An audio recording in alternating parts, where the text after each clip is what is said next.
Hello guys, you watching verified reaction YouTube channel. मैं हूं सबा इस्माइल और मेरे साथ ही हैं नवीद बलोच। कैसे हैं आप सब? उम्मीद करते हैं आप सब खैरियत से होंगे। Today we react on the reality of Odisha Balasore train accident. Nitesh Rajput के हवाले से इन्होंने कुछ जो इसका ट्रूथ है वो आपके सामने, जो इसकी सच्चाई है, कैसे ये वाक़या हुआ और इसमें किन लोगों की साजिश थी, या ये ट्रेन हादसे की मेन वजह क्या थी, इस तरफ बड़ी खूबसूरती से रोशनी डाली है। आए मिलकर ये वीडियो देख लेते हैं, उसके बाद इस पर मज़ीद बातें होंगी। और उसने कंफर्म किया कि उसको उस ट्रैक पर आगे बढ़ने के लिए ग्रीन सिग्नल दिया गया था। और यही नहीं, उसके नेक्स्ट डे 2 रेलवे ऑफिसर्स की ऑडियो लीक हुई, उसमें भी इसी एरर की बात हुई और यही इस पूरे एक्सीडेंट की जड़ बन जाती है। और इस पूरे एक्सीडेंट की कड़ी इसी सिग्नल पे फंसी है। इसकी वार्निंग काफी टाइम पहले ही दे दी गई थी। ट्रेन के ड्राइवर्स को 9-9 घंटे बिना टॉयलेट का यूज करे उनको ट्रेन चलानी पड़ती है और कई ड्राइवर्स ने तो अडल्ट ड्राइवर भी यूज करना शुरू किया। कवच जब तक ब्रेक लगाता एक्सीडेंट हो जाता। इंडियन रेलवे सिस्टम जो कि दुनिया का 4th लार्जेस्ट रेलवे नेटवर्क है, 12,000 से ज्यादा ट्रेन है हमारे पास, दुनिया का सबसे लंबा रेलवे प्लेटफॉर्म है हमारे पास। इंडियन रेलवे सिस्टम इतना बड़ा है कि एक दिन में ऑस्ट्रेलिया की पूरी पॉपुलेशन को मूव करा सकता है। सिर्फ एक दिन में इंडिया के अंदर 23 मिलियन से ज्यादा लोग ट्रेन से ट्रैवल करते हैं और यही रीजन है कि इंडिया के अंदर रेलवे की सिक्योरिटी सबसे प्रायोरिटी पे आ जाती है। और ऐसे में जब ओडिशा जैसे ट्रेन एक्सीडेंट होते हैं तो फिर क्वेश्चंस उठते हैं कि इंडियन रेलवे सिस्टम कितना सिक्योर है। जब एक्सीडेंट हुआ तो हमारा कवर सिस्टम उस टाइम पे क्यों नहीं काम किया, और ये सारी चीजें हुई किसकी गलती से, इलेक्ट्रॉनिक इंटरलॉकिंग सिस्टम क्या है, तो ये सारी चीजें आज डिटेल में डिस्कस करते हैं। बालासोर ओडिशा की बालासोर ने हाल ही में भयानक ट्रेन हादसे का दंश झेला है। बालासोर में हुए रेल हादसे को लेकर सोशल मीडिया पर कई तस्वीर वायरल की जा रही है। इलेक्ट्रॉनिक इंटरलॉकिंग में जो चेंज किया जिसके कारण ये दुर्घटना हुई।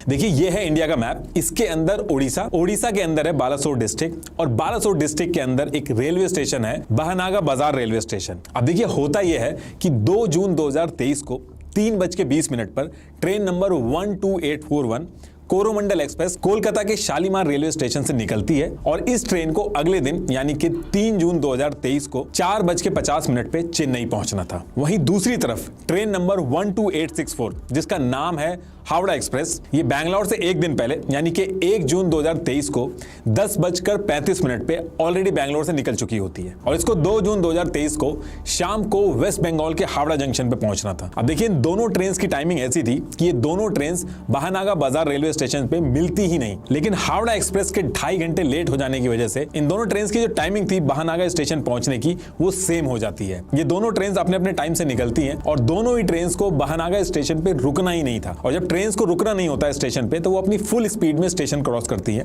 ताकि पैसेंजर चढ़ने की कोशिश ना करें, इसलिए दोनों ट्रेन की स्पीड बहुत ही तेज थी। तो 6:50 के करीब Coromandel express 128 kilometre per hour की स्पीड से इस स्टेशन के करीब पहुंचती है। इस रेलवे स्टेशन पे टोटल 4 रेल ट्रैक थे जिनमें से 2 मेन लाइन थी और 2 लूप लाइन थी और कोरोमंडल एक्सप्रेस अप लाइन पे ट्रैवल कर रही थी। अब ये अप लाइन और डाउन लाइन क्या होता है और ये लूप लाइन क्या होता है? देखिए हर एक ट्रेन का एक हेडक्वार्टर होता है जो ट्रेन पे लिखा भी होता है। मान लो किसी ट्रेन का हेडक्वार्टर हावड़ा है और वो ट्रेन हावड़ा से न्यू दिल्ली जा रही है तो वो डाउन ट्रेन हो गई, और जब वो न्यू दिल्ली से हावड़ा आ रही होगी तो वो अप ट्रेन हो जाएगी। जब कोई ट्रेन अपने हेडक्वार्टर से दूर जा रही होती है तो वो उस टाइम पे डाउन ट्रेन हो जाती है और जब वापस आ रही होती है तो वो अप ट्रेन हो जाती है। जनरली जिन ट्रेन का नंबर ऑड होता है वो डाउन ट्रेन होती हैं और जिन ट्रेन का नंबर इवन होता है वो अप ट्रेन होती हैं। अब देखिए कभी कभी ऐसा भी होता है कि एक ट्रैक पे 2 ट्रेन एक टाइम पे आ रही होती हैं, तो उस केस के लिए रेलवे ने लूप लाइंस भी बना रखी हैं। मान लीजिए एक तरफ से ट्रेन ए आ रही है और दूसरी तरफ से ट्रेन बी सेम ट्रैक पे आ रही है, तो उनके बीच में एक्सीडेंट ना हो इसलिए ट्रेन ए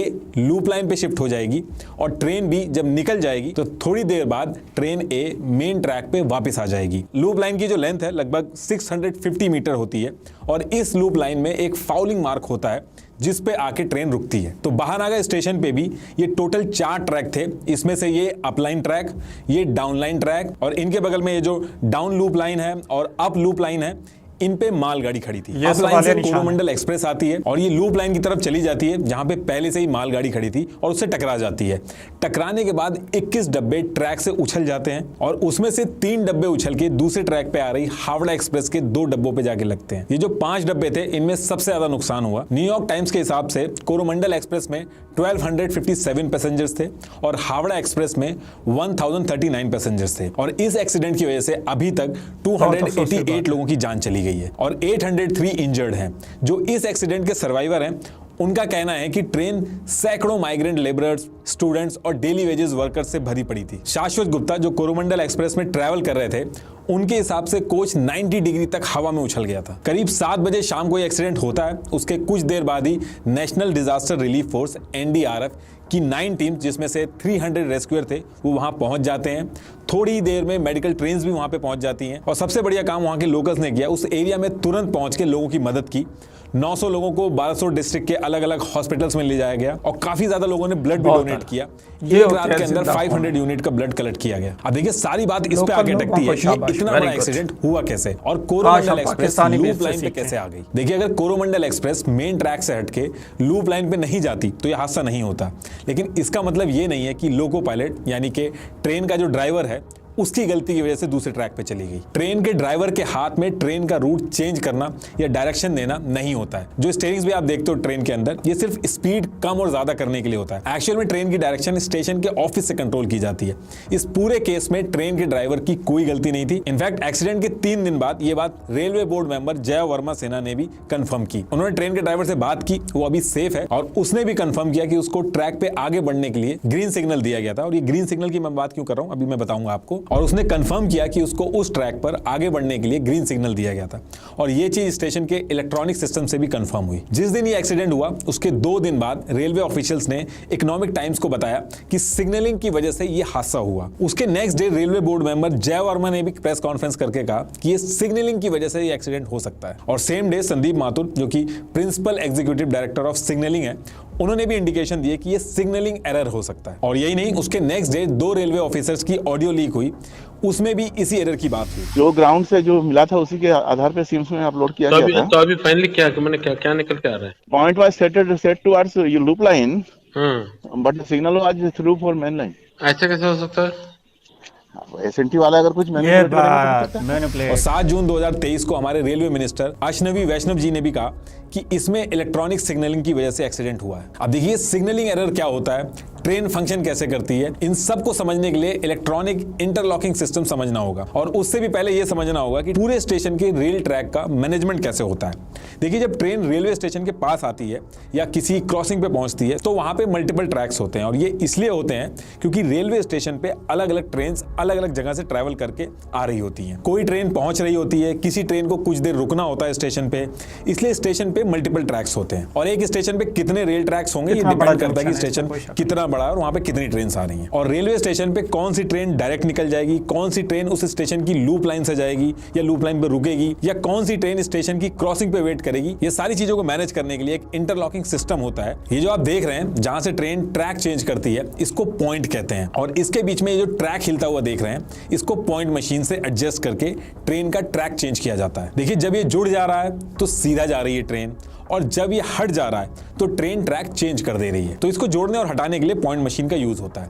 पहले इस पॉइंट मशीन की जगह मैनुअली एक आदमी लीवर को एडजस्ट करके ट्रैक चेंज करता था, लेकिन धीरे धीरे सिक्योरिटी इशू की वजह से कहीं कोई आदमी आके इसमें छेड़छाड़ ना कर दे तो इस लीवर सिस्टम को केबिन में शिफ्ट कर दिया गया। इन लीवर्स के थ्रू जो आदमी ट्रैक चेंज करता है उसको पॉइंट मैन बोलते हैं। रेलवे स्टेशन से सारे रूट को एनालाइज करके ये जो पॉइंट मैन है इसको इंस्ट्रक्शन दिए जाते हैं और पॉइंट मैन देखता है कि वहां पे रूट खाली है या नहीं है या फिर कोई ट्रेन खड़ी है वहां पे और उसके बाद वो लीवर से ट्रैक चेंज कर देता है और हरा झंडा या लाल झंडा जो जरूरत होती है वो दिखा देता है और ट्रेन जो है वो अपनी डायरेक्शन चेंज कर देती है। अभी भी ये इंडिया के कुछ स्टेशन में यूज होता है। करीब 100 ऐसे स्टेशन हैं इंडिया के अंदर जहां पे ये पुराना मेथड यूज होता है, लेकिन बाकी सब जगह पे इसको रिप्लेस कर दिया गया है और उसकी जगह पे इलेक्ट्रॉनिक इंटरलॉकिंग सिस्टम यूज होता है। इलेक्ट्रॉनिक इंटरलॉकिंग सिस्टम का भी सेम काम है। ये सिस्टम ट्रेन किस डायरेक्शन में जाएगी इसको मैनेज करता है। इलेक्ट्रॉनिक इंटरलॉकिंग सिस्टम में 3 चीजें होती हैं जो ट्रेन के रूट पे डिसीजन लेती हैं। पहला होता है ट्रैक सर्किट, दूसरा होता है पॉइंट स्विच और तीसरा होता है सिग्नल। पहले जैसे पॉइंट मैन मैनुअली देखता था कि ट्रैक खाली है कि नहीं, उसकी जगह पे अब आ गया ट्रैक सर्किट। ये रेलवे ट्रैक के बीच में लग जाता है थोड़ी थोड़ी दूर पे और इसका काम ये बताना होता है कि ट्रैक खाली है कि नहीं। बेसिकली ये जो ट्रेन के पहिए होते हैं उनके एक्सल गिन के बता देता है कि कितने पहिए उस ट्रैक से पास हुए हैं और इससे ये पता चल जाता है कि ट्रैक के ऊपर ट्रेन है या फिर चली गई है। अब देखिए इंडियन रेलवे को शुरू हुए 150 साल से भी ज्यादा हो चुके हैं और इस दौरान रेलवेज ने काफी एक्सपेरिमेंट करके बहुत प्रोग्रेस भी की है। सिर्फ एक ट्रेन से लेके आज लगभग 22,000 ट्रेन रखने तक का इंडियन रेलवे का सफर बहुत ही इंटरेस्टिंग है, हिस्ट्री ऑफ इंडियन रेलवेज। ये ऑडियो बुक कुकू एफएम पे अवेलेबल है, जिसको सुन के आप इंडियन रेलवेज की इंटरेस्टिंग हिस्ट्री के बारे में काफी कुछ जान पाओगे, किस तरह रेलवेज ने चैलेंजेस को ओवरकम किया और आज दुनिया के सबसे बड़े रेल नेटवर्क्स में से एक बन गई है। आप इस ऑडियो बुक से जान पाओगे। कुकू एफएम इंडिया का one of the best audio learning platform है, जहां आप ऑडियो बुक्स, पॉडकास्ट और स्टोरीज सुन सकते हो। कुकू एफएम आपको क्राइम, थ्रिलर, बायोग्राफीज, एजुकेशनल हर तरह का कंटेंट देता है। तो आप भी डाउनलोड करें कुकू एफएम। मेरा कूपन कोड NR50 यूज करके इनके फर्स्ट मंथ सब्सक्रिप्शन पे 50% डिस्काउंट ले सकते हैं, यानी कि 99 रुपीज का सब्सक्रिप्शन सिर्फ 49 रुपीज में मिल जाएगा। लिंक मैंने डिस्क्रिप्शन में दे दिया है। तो टॉपिक पे वापस आते हैं। अब इस इलेक्ट्रॉनिक इंटरलॉकिंग सिस्टम में दूसरी चीज होती है पॉइंट स्विच, जो पहले पॉइंट मैन लीवर से मैनुअली ट्रैक चेंज करता था ट्रेन के लिए, अब ये इलेक्ट्रॉनिकली खुद एडजस्ट हो जाता है पॉइंट मशीन के थ्रू। और इलेक्ट्रॉनिक इंटरलॉकिंग सिस्टम की तीसरी चीज होती है सिग्नल।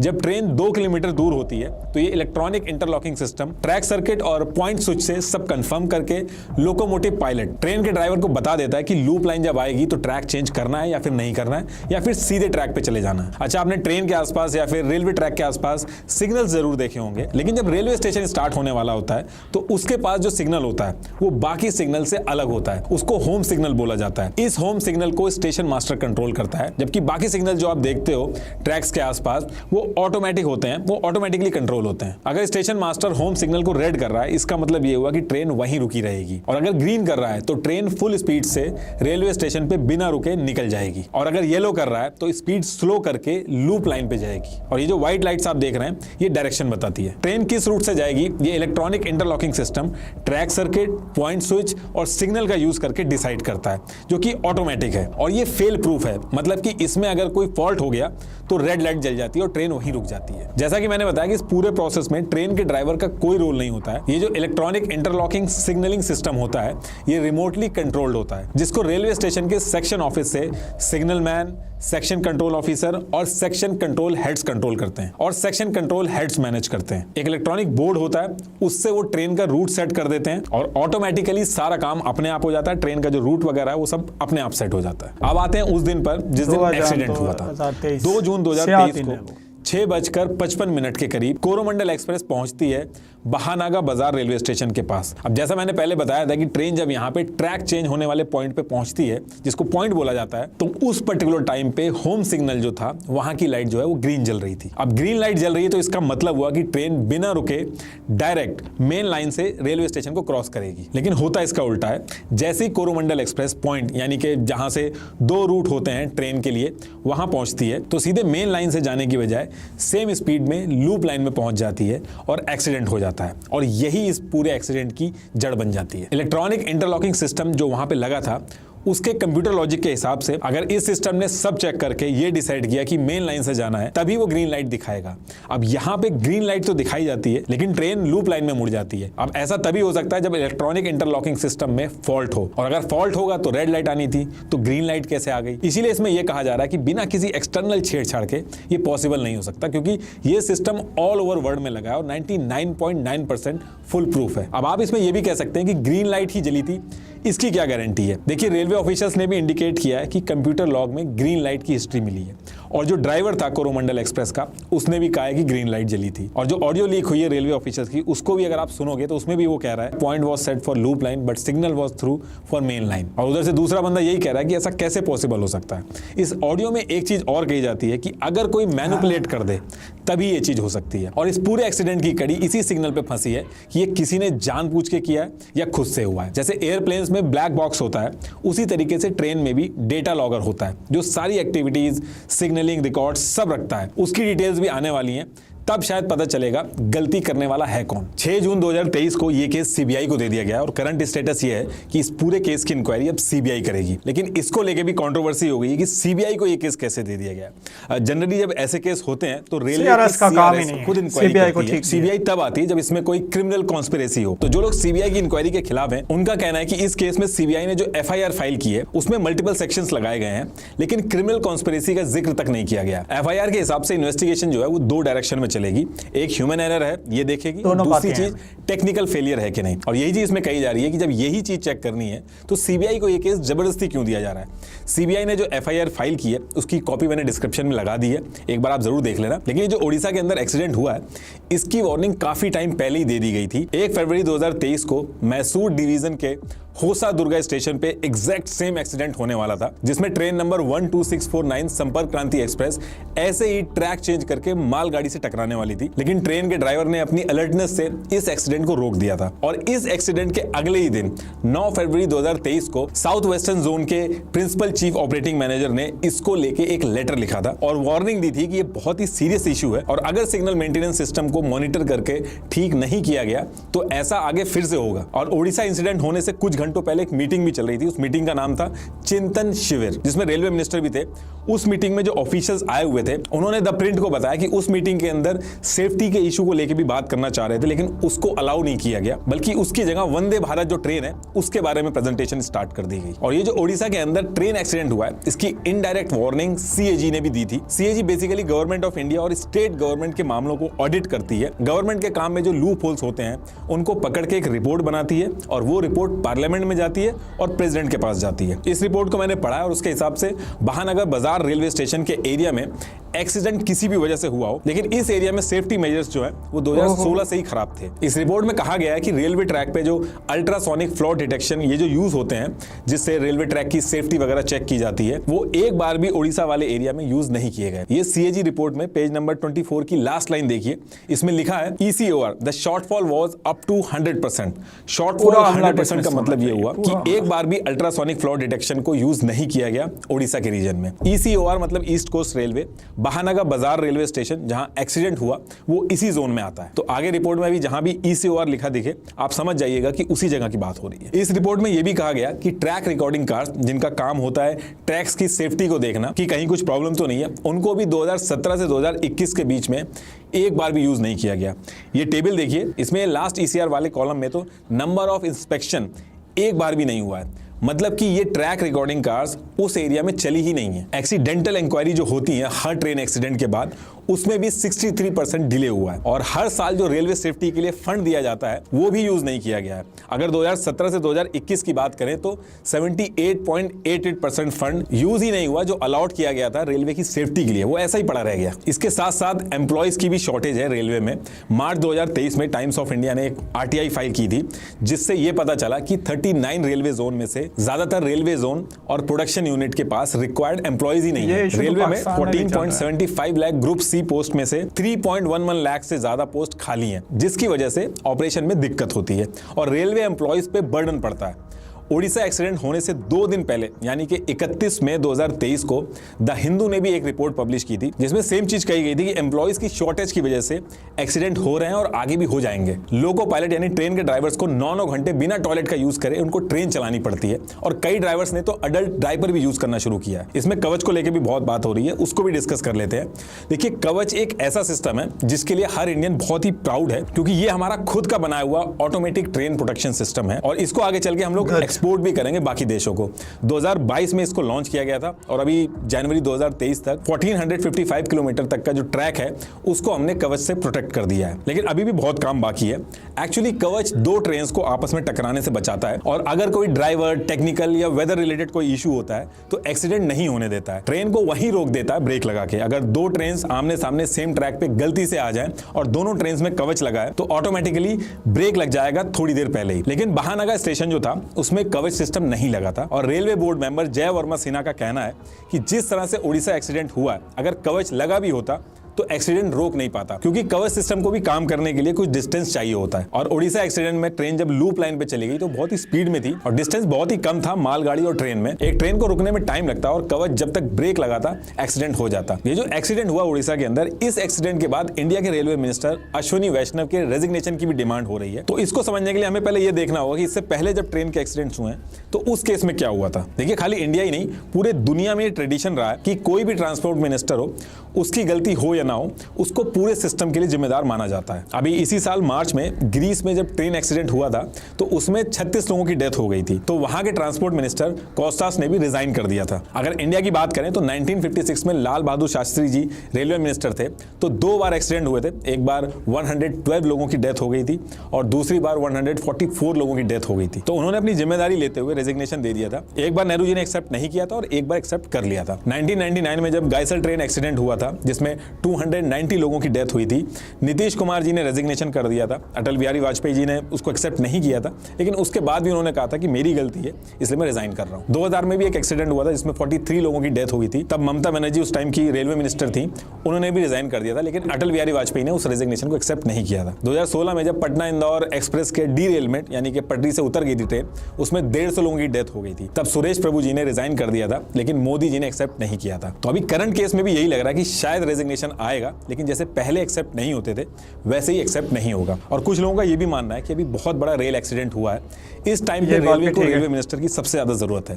रेजिग्नेशन वगैरह की जो बातें हैं वो तो बाद में डिस्कस हो सकती है, लेकिन दूसरा तबका कहता है कि अश्नवी वैष्णव जी ओवरबर्डन हो चुके हैं। इनके पास मल्टीपल मिनिस्ट्रीज हैं जैसे रेलवे, टेलीकॉम और इन्फोटेक, इसलिए वो फोकस नहीं कर पा रहे हैं, इसलिए उनको एक डिपार्टमेंट छोड़ देना चाहिए।